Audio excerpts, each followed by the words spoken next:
Hey everyone, and welcome. I am your host, Erin Moody, here on behalf of Orlando Insight Group. Each episode, we dive into real conversations with technology leaders, innovators, and experts who are shaping the future of IT, data, and cybersecurity. Our goal is simple: to give you practical insights, real-world strategies, and expert perspectives that you can use to drive smarter decisions and stronger results for your business. Thank you so much for being here. Today, we are having Deborah Webster on the podcast today. She is super interesting. She actually saw the cracks in companies like Theranos, Greensill, and OneCoin long before they collapsed. She is the author of Better Than Your Behavior. She's a fellow at For Humanity and an associate with the AI Procurement Lab. She's helped investors and leaders navigate the intersection of ethics, innovation, and impact. And now she's building something more powerful, which she's going to talk to us about today. It's a platform to help investors identify which AI products will cause harm before they get funded and which ones to back instead. She's about to launch, and today she's going to give us a little bit of a sneak peek, which we are super, super excited about. So thank you so much for joining.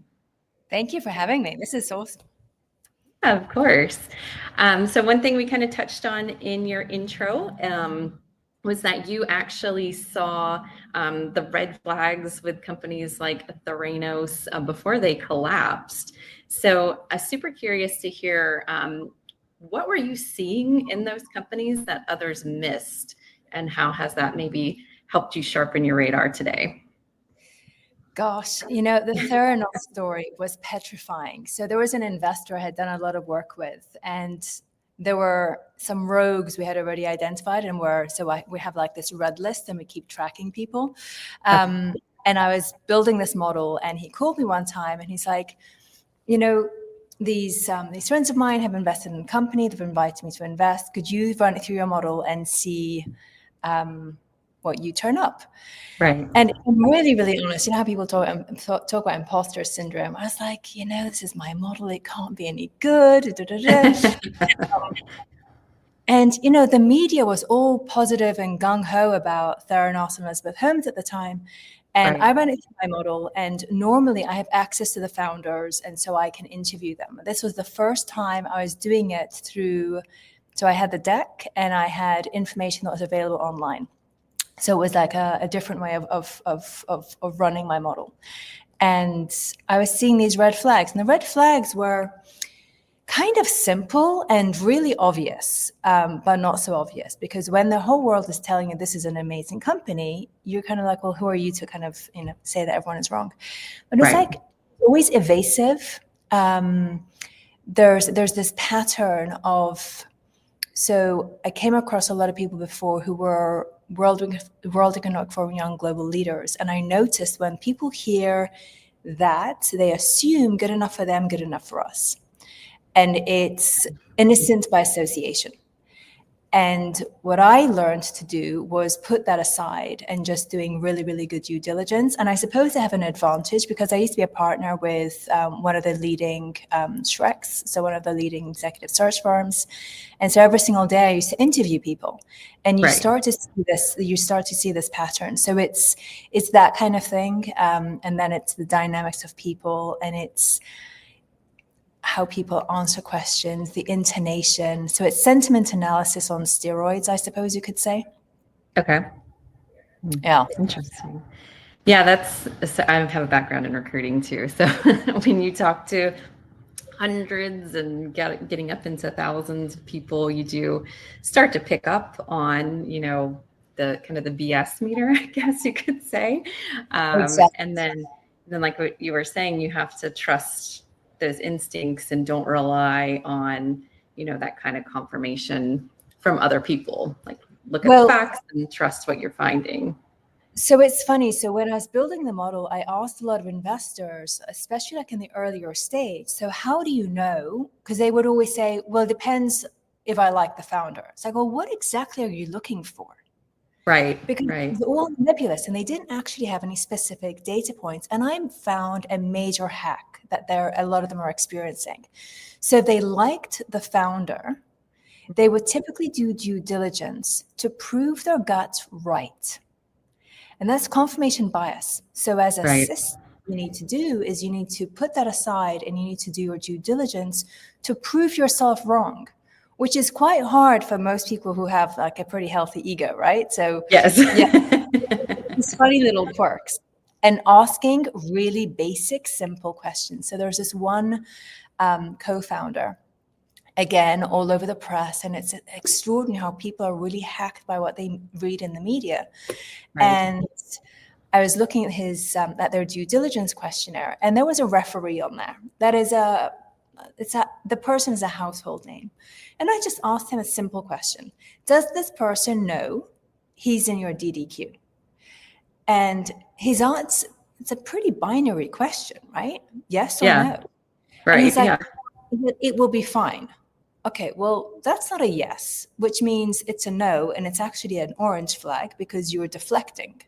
Right. So I then had to ask a basic question. It's like, well, how does he actually know you? Is he in a position to speak to your character and your worth, and if you can deliver on this? And anyway, the two are not linked, and he was one of the ones we were tracking. It took 7 years for something to blow up, and but yeah, it's so interesting.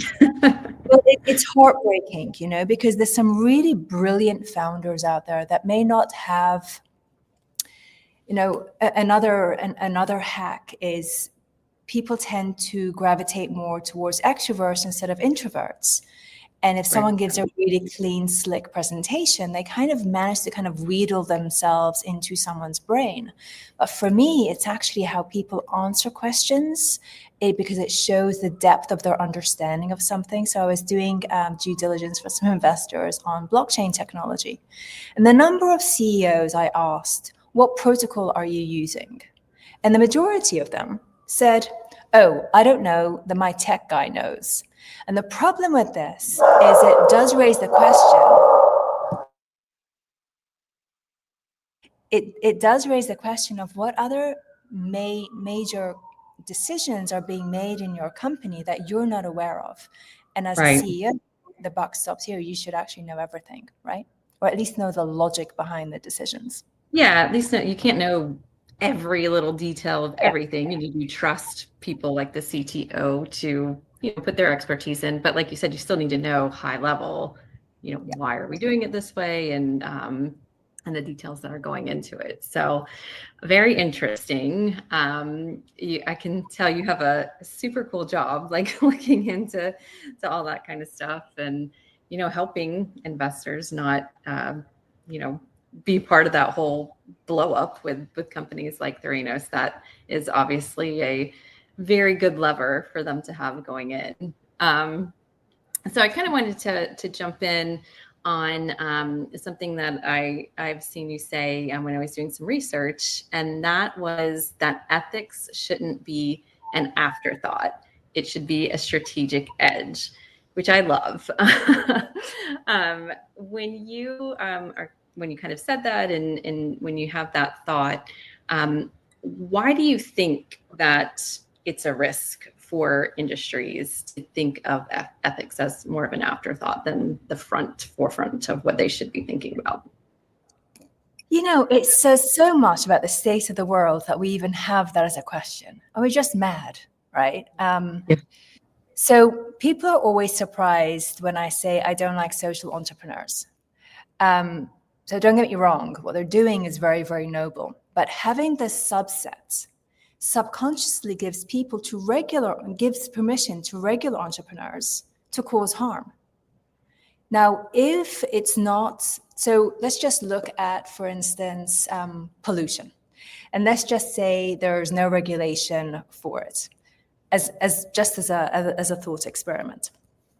Just because there's no regulation for it and it's not on your balance sheet, it doesn't mean that it's not on someone else's balance sheet. So, for instance, we look at the UK. If you are putting pollutants into the air or into the water, yes, you're cost cutting on your side, but then it's going to fall back on. It's going to increase the number of health cases, and so it's going to end up in the on the balance sheet of the NHS, and therefore the taxpayer. So I personally think that so this is kind of actually what the book was about.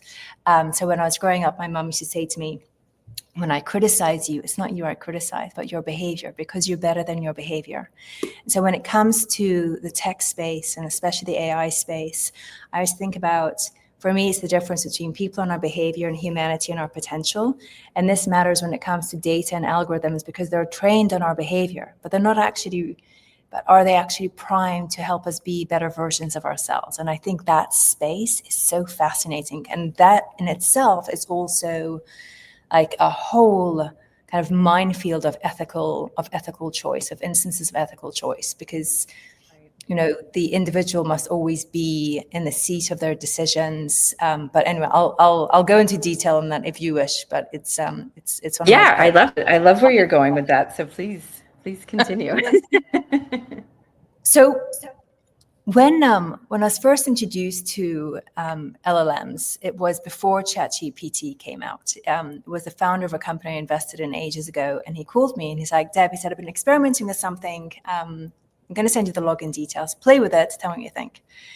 And this thing blew me away. So I was writing a book at the time, and it was about how humans stay relevant in a technology-obsessed world. And the narrative is very much kind of about, like, the narrative we have in the world is very much about fear-mongering, about how tech will, take away jobs for people, et cetera, and how we have this AI race. And there's these false narratives that are, I don't know, they're kind of doom and gloom. Or else on the other side, we have this magical thinking, it will be magical, it will be amazing, and the world will be a better place. Well, really? Because every single decision we make today kind of sets the next stone, and I very much believe in intentionality and impact. So I've lost my train of thought. Oh my God, my brain. So when my God, sorry, I have like this whole web of thoughts as to where we're going. So the thing about, so you've got this magical thinking on the one hand, this fear mongering on the other. And I woke up at 4 one morning playing with this LLM, and I asked it, "You're Socrates, and if you've returned to Earth, what is your view of humanity?" What it came up with was mind blowing. And I thought to myself, well, maybe one potential future and one potential path is that AI could be kinder to humans than humans are to humans. And when you think about the world we live in and we look around us, it's not a very high bar, right? But if that's the case, well, how do we make that a reality? So when we look at a lot of the AI being deployed today, or a lot of the use cases being discussed, what confuses me is that a lot of companies are deploying it in current business modus operandi, right? Business as usual. Right. But this is short-term thinking, because what they're doing is they're concretizing many systems that are already broken. So we're actually enhancing the harms that we're causing. But what we should be doing instead is reimagining the future, reimagining our business, for instance. Okay, so what did we want to do that we couldn't do before because it cost too much, or we didn't have enough resources, et cetera, that AI could help us do that? What does that look like? Reverse engineer it and then start looking at those particular use cases. But we also need to start looking at what it means for, so let's just say, for instance, you're deploying AI and it is going to save, for instance, X millions of dollars or hundreds, whatever. A percentage of that should be allocated to retraining, reskilling. There needs to be a plan. We can't, and this talking about what can happen is not good enough. We need to follow through with our actions. And a very odd kind of parallel that I draw for people sometimes is when you look back in Roman times, the Romans were extremely focused as to, for instance, where they wanted water to be. And water was here, but they wanted it to be there. And so they created aqueducts in order to get it from here to there. And I believe we need a similar train of thought when it comes to how we're deploying AI and what future we want to see. We don't really have a race because everyone is scattered all over the place, going in multiple different directions. if we truly had a race, we'd all have agreed on the direction and we're all racing towards that shared direction. But we do not have a shared direction, I don't think, as of yet. And then we have all this noise around regulation. And the fact of the matter is that regulation is always behind the curve. But and there's this false narrative that's being pushed out by people who have vested interests, who are saying that it stymies innovation, and it doesn't. And if we look at the automotive industry, for instance, regulation did not stymie innovation at all. In fact, some car companies took that as it gave them an edge. So they invested a lot more in material science and safety engineering, etc. But what we're currently doing are current practices by some of the major AI companies out there. It's akin to a car manufacturer releasing cars with no safety checks, no brakes, and no seat belts. And instead of using dummies as crash testing, they're actually testing on live human beings. It's reckless, it's irresponsible, and massively unethical. Yeah, you brought up some really interesting things that I haven't even really thought about. But yeah, like the parallels between, just the safety with the car industry. And, you do hear that narrative, I think, from people at the top who are the most invested. They don't want the guardrails on. They just want to be able to do, whatever they want. And I definitely feel like there should be some things put into place. But as you also said, it's kind of just all over the place. So it's going to be a massive undertaking, but one that I think hopefully has already been started. But we definitely need it going along with the pace of everything that's coming out, because things are changing like crazy. So we definitely don't want it going in the wrong direction. And I love your focus on like the innovation. Like, let's use it to help our society, not tank it or just try to find the ways to make the most money that corporations can possibly make. But very cool.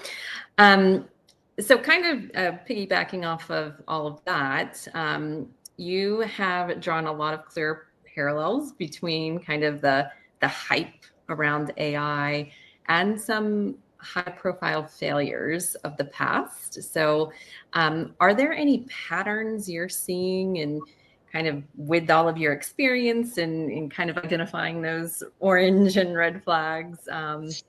Anything that's kind of giving you pause that you haven't already touched on?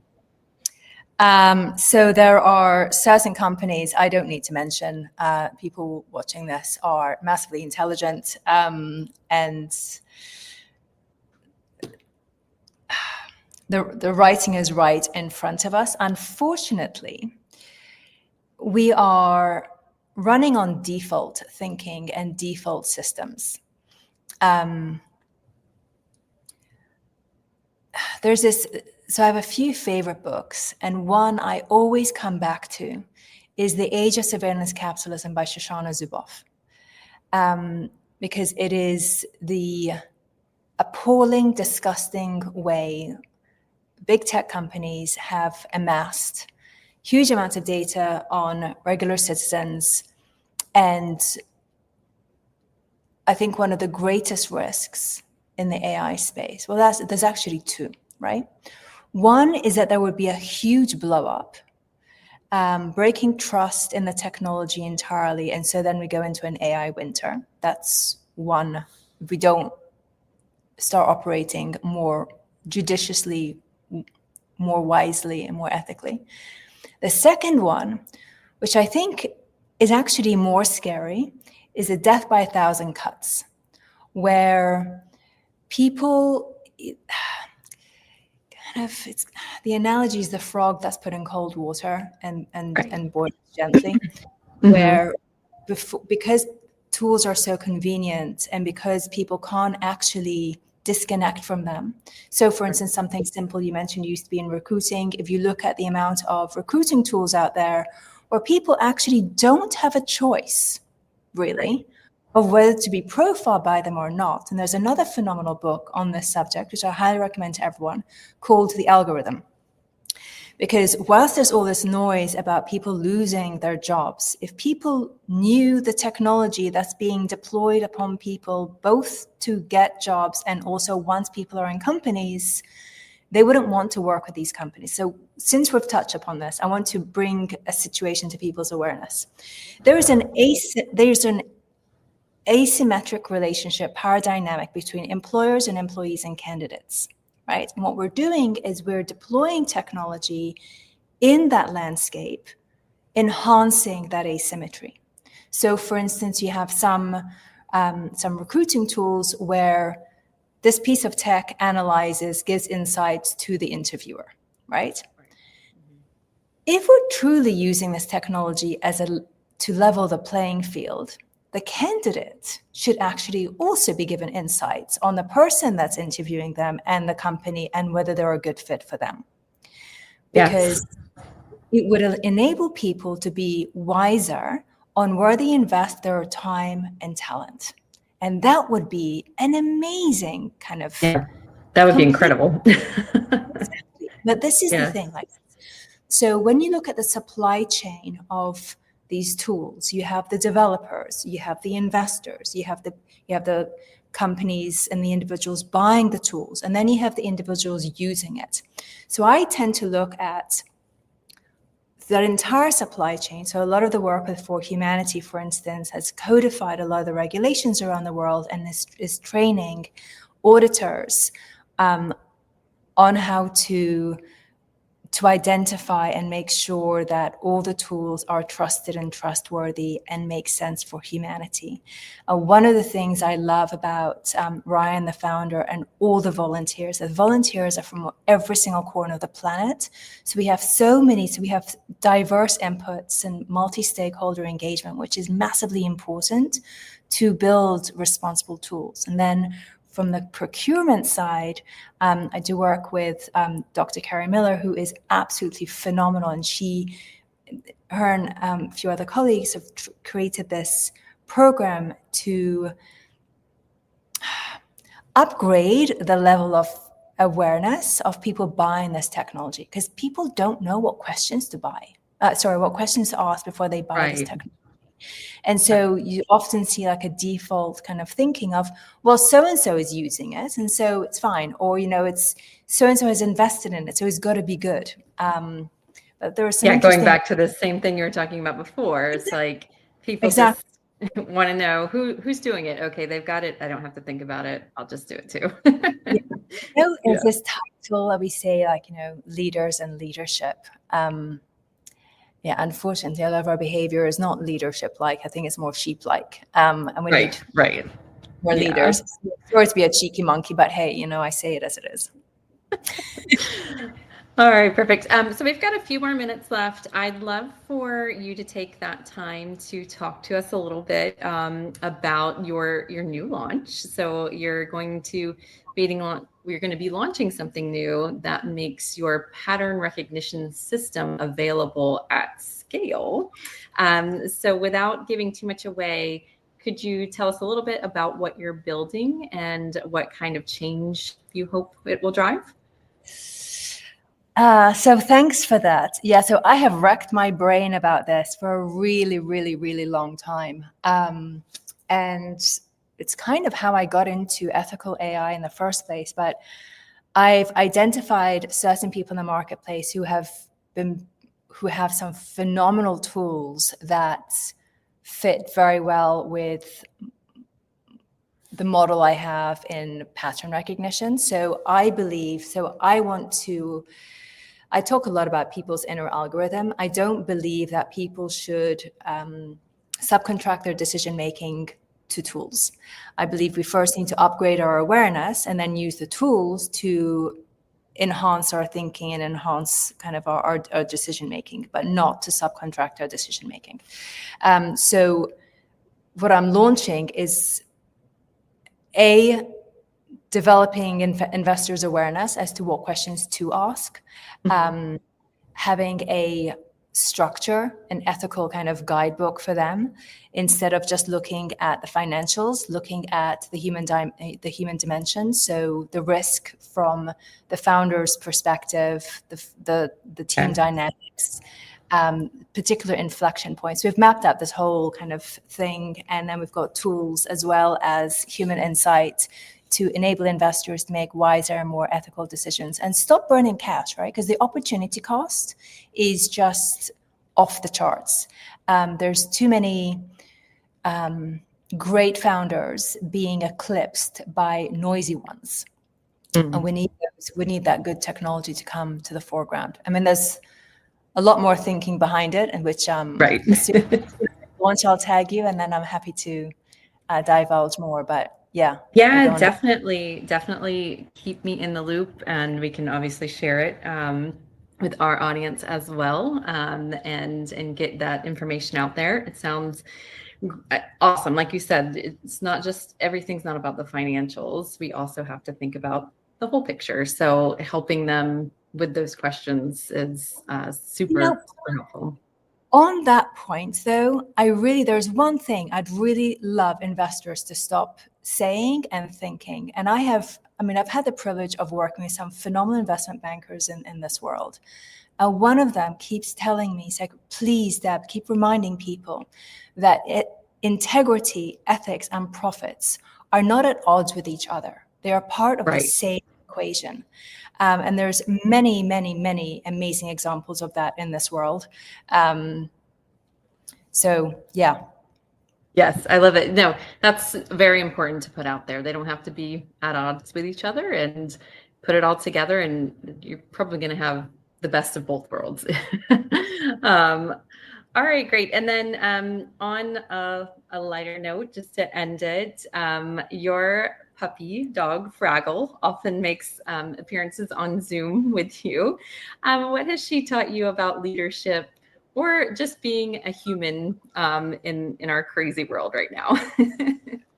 You know, I love Fraggle. So she's called Fraggle because she rocks. Love it. So first of all, we're responsible. I mean, I don't own her. I'm responsible for her. She's only as good as the training I've instilled in her. And if she misbehaves, it's actually on me, because I've created the circumstances for her to misbehave. Right. But above all else, I mean, she has this amazing curiosity. The fact that, I think she should give financial advice to humans, because she has, an amazing house, a cook, a driver, God knows what else. But no, above all else, she makes me laugh, and she makes me a better human. Yeah. But it's funny, there's a lot of parallels between responsibility of a dog and responsibility of AI. So we would create AI, it's out there in the world, we give it guardrails, but ultimately if it goes off the rails, whoever has designed it and developed it and deployed it is responsible. Same thing with the dog. Very true. Mm-hmm. Yeah, very, very true. Perfect. Well, thank you so much for taking the time out and talking to me and our audience. Lots of really, really interesting nuggets throughout. So for people that want to follow you and stay up to date on what you're doing and your upcoming product launch, where's the best place for them to find you? LinkedIn is, LinkedIn is definitely the best place to find me. I'm not putting the name of the website out there yet either. Okay. But if people look, it's a very complex subject to unpack. So if people do have questions, super happy for them to send me messages or post them actually in your comments underneath underneath this. And even if you wanted to organize a Q&A with people, if you've got interest, whatever people need to navigate this space in a hopeful, positive, grounded way, I'm happy to do that. Awesome. Yes, I feel like we'll be taking you up on the Q&A for sure. Awesome. Awesome. Thank you so much. All right, guys, that is it for today. Thank you so much for hanging out with us. If you enjoyed today's conversation and you want to hear more ideas and hear from more people like Deborah, make sure you follow our company page at Orlando Insight Group.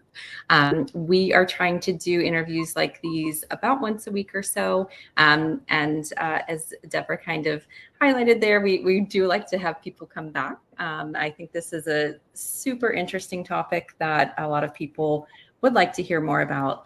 So we'll definitely keep you posted on when we can schedule that Q&A. Awesome. Well, thank you so much, Deborah. And make sure you guys go follow her LinkedIn page. It is connected on the invite for today. And we'll be tagging her in some clips throughout the next week or so as well. Thank you very much for having me. Thank you. Bye. Bye-bye.